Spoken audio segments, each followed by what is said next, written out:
Resident Evil series may have mutated into something new over the years, but it has never forgotten its humble beginnings. Damp, dark hallways, elaborate fetch quests, and zombies. And for a series so famous for its undead, it seems rather apt that Capcom have decided to resurrect Resident Evil Revelations for home consoles.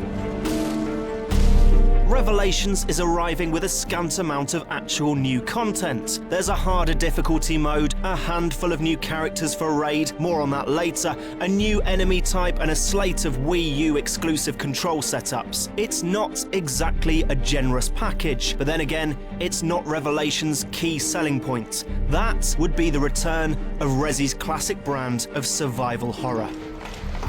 I don't think we're alone.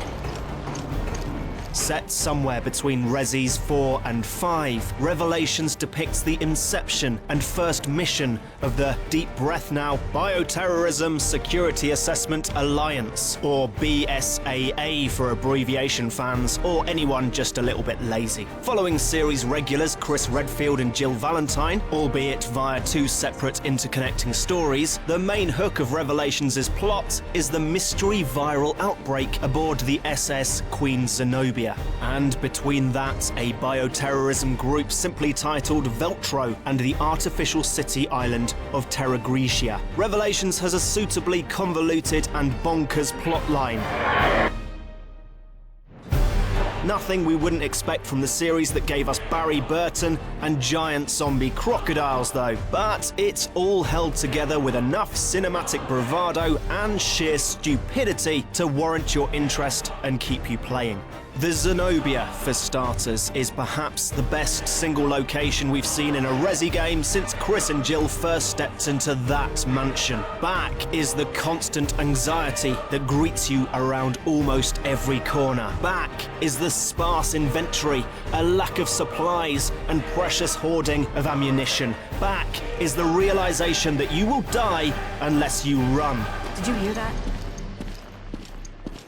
But whilst Revelations reaches into the past for the Zenobia's horror, it also pulls from Resi 5's action-focused gunplay for almost everything else. Whenever you take up control of the ludicrously pumped Chris Redfield, or in a few sections, newcomer Parker Luciani, Revelations cramps its own style and goes all OTT on us. With ammo littered everywhere, these sections undeniably shift the focus towards all-out warfare. And Revelations peppers its shootouts with a smattering of small-scale set pieces that break up the action and order you to rethink your strategies.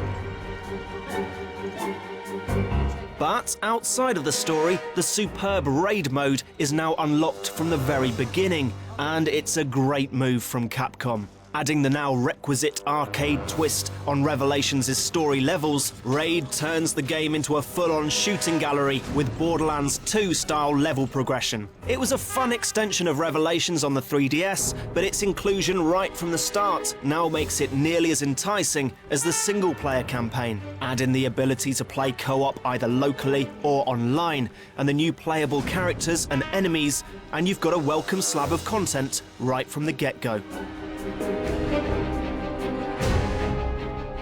It all boils down to a re-release that, whilst not entirely necessary, feels like the definitive version. Playing the game on a home console also feels like Revelations' natural home, and while the game may feel small in scale at times due to its hangover from the 3DS, the refocus towards survival and exploration mutates the game into a unique beast compared to the likes of Resi's 5 and 6. Add in the sublime raid mode, updated HD visuals, and a smattering of small gameplay tweaks, and you've got a survival horror experience well worth playing all over again.